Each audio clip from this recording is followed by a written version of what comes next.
నిర్మల్ జిల్లా కుంటాల మండలం లింబా గ్రామంలోని యువకులు వినూత్న రీతిలో నిరసన తెలిపారు. కొద్ది రోజులుగా వరుసగా కురుస్తున్న వర్షాలతో పూర్తిగా బురదమయమైన గ్రామంలోని రోడ్లపై నాట్లు వేసి ప్రభుత్వ తీరును ఎండగట్టారు.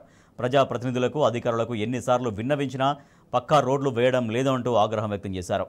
బురద రోడ్ల నుంచి నడవలేకపోతున్నామని ఆవేదన వ్యక్తం చేశారు. ఇప్పటికైనా అధికారులు స్పందించి రోడ్లు వేయాలని యువకులు డిమాండ్ చేశారు.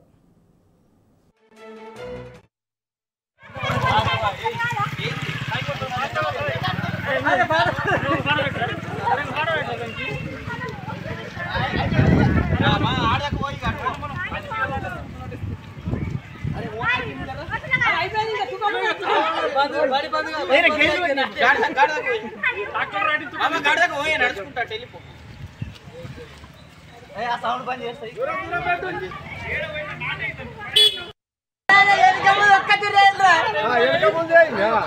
ఒక్క